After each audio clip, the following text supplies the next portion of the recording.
Magandang hapon po. Ngayon po ay Sunday, no? Sunday, wala pong pasok. Nasa bahay lang si Sir Pong. So, kwentuhan lang po tayo, no? Kape-kape. Pag may mga tanong kasi, sinasagot natin. May nag-chat, sabi niya, Sir Pong, garnish kasi ito, pinag-usapan natin garnish. Garnish daw kasi siya.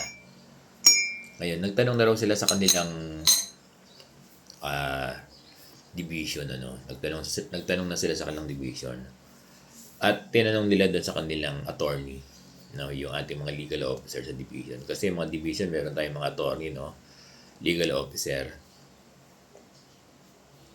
Tinanong daw nila kung pwedeng ibigay sa kanila ng ano na lang, yung hindi na ipapasok sa ATM nila.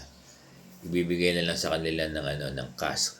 Yung gaya na sinasabi natin, over the counter ng mga personnel na anong mga finance officer natin o disbursing officer natin sa school or sa division. Ngayon ang sabi daw ng kanilang attorney sa division office, yung legal officer nila, hindi raw po pwedeng ibigay ng cash na i-receive ng mga guro, ano, sa division office. At kailangan daw ipasok talaga sa ATM. Yun daw ang sabi ng attorney. Alam niyo, ganyan din yung sabi ng ano nagtanong din ako ng accountant, ano, ng division office. Sabi rin niya, hindi pwedeng gawin yon. Hindi pa pwedeng ibigay ng hindi ipapasok sa ATM. And probably kaya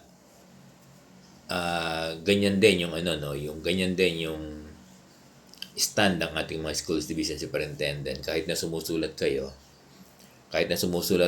sa inyong division superintendent, schools division superintendent, ano, para ibigay na lang sa inyo ng cash yung benepisyo nyo, ay nadi-deny kayo at hindi kayo pinapayagan. Yung sinasabi nila is that is correct. Kasi may DepEd directive, di ba? Alam mo ito, ano to this is from the DBM and DepEd, ano, yung tinatawag natin na ADA, Auto Debit Arrangement, na matagal nang ini-implement sa atin, sa schools, sa division office. Ang ibig sabihin, lahat ng transaksyon ay dadaan na sa bangko, ano, yung lahat ng marireceive nating benepisyo, salary, at lahat ng benepisyo and other benefits ay dadaan ng bangko. At may program yan, may mga program na dinesign para dyan. So talagang naiintindihan natin kung bakit sinasabi ng mga legal officer natin sa division, yung mga accountant natin, yung finance officer natin, AO, at even yung ating mga SDS na talagang hindi maaaring ibigay, no? Yes, sir, bang paano po ang magiging pwede bang regional director? Hindi natin alam hindi ko alam. Kasi dapat dito higher authority Kaya lang ang assertion ni Sir Bong, ang DepEd naman yung gumawa ng policy, ang DBM at ang DepEd, na itong policy na ito ay yung mga benepisyo natin ay gawing ADA. Di ba? Ang gumawa nito hindi naman yung court.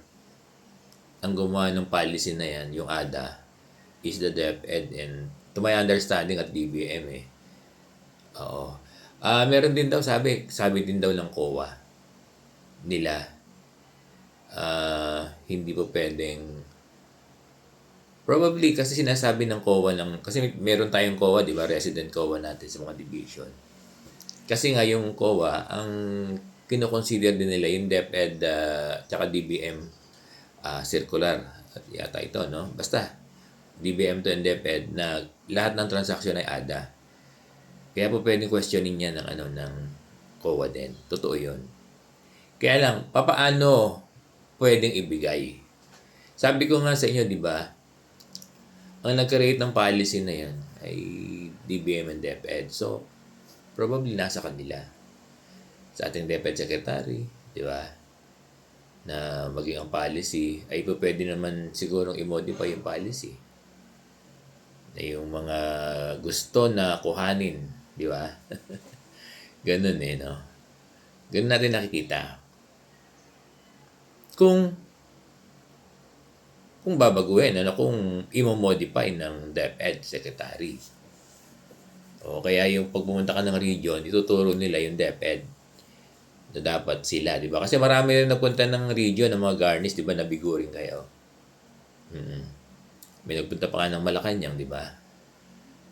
O, nabigo din ata siya. So, hindi natin alam kung ano ang pwedeng gawin ng ating DepEd Secretary tungkol dito, no? Na mag-modify ba ng policy ng pagbibigay ng salary, benepisyo sa mga guro na magkakaroon ng special policy ba? Hindi natin alam Napapayagan na yung mga benepisyo, yung mga gusto ng cash ay cash na lang, no? Kaya lang, magdo-double standard, no? Yun ang mahirap sa totoo lang. Kaya nauunawaan natin yung division, nauunawaan natin yung region. At perhaps, medyo rin ang ating DepEd Secretary, no? Tungkol dito. Sabi ni Sir Benjo, pinag-aaralan daw nung nakausap niya sila Yusek Fatima at sila Yusek Cabral. Pinag-aaralan daw ng legal team nila, no, yung garnish. Pero gaya nga ng sinasabi ko, no, pananaw ko lang ito. Pananaw ko lang kasi ang gumawa naman ng policy na ADA ay DepEd at DBM. No? So, hindi naman nila, nung ginawa nila yon hindi naman nila iniisip na maraming guro ang magagarnish, in fairness naman sa DepEd at DBM. Talagang purpose nito ay maganda para hindi na mahirapan yung mga guro na pipila pa sa cashier natin, pipila pa sa DO, kumukuha ng pera, hindi ba? Ito, via ATM, talagang, sabihin, very lenient. Kaya lang, case to case, iba tong case ng mga garnish, no? Dahil talagang inubos. Kung hindi sila sana mga garnish, walang problema sa ADA dahil maganda ang ADA. Kaya lang ang problem ay maraming guro ang garnish, no? So kung sinasabi ng inyong COA, dahil nag-repair kayo, sinasabi ng inyong legal officer, sinasabi ng inyong disbursing officer, ng inyong accountant, ng SDS na hindi pa pwede, they are right. They are right. Kasi tumutupad lang sila doon sa directive na ang transaksyon ng pagbibigay ng ay ADA. Ngayon, kaya tayo lumalapit sa DepEd Secretary. O hindi tayo lumalapit sa mga SDS nor sa regional director.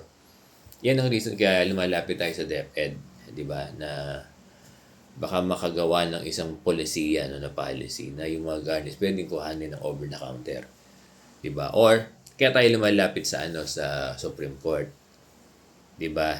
Kaya tayo lumalapit sa Supreme Court, sinasabi ko na yung reason natin, di ba? Palagi-lagi yung reason natin na yung sahod ng guro ay hindi naman niya solely pag-aari na.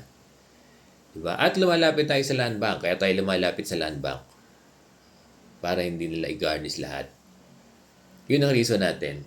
'Di ba? Hindi tayo lumalapit sa division, sa mga authorities natin sa division nor sa region kasi alam natin na sumusunod lang din sila. Sumusunod sila doon sa policy, sa guidelines, sa directive ng pagbibigay ng sahod, benepisyo ng mga guro. So, naunawaan ba natin, dear teachers?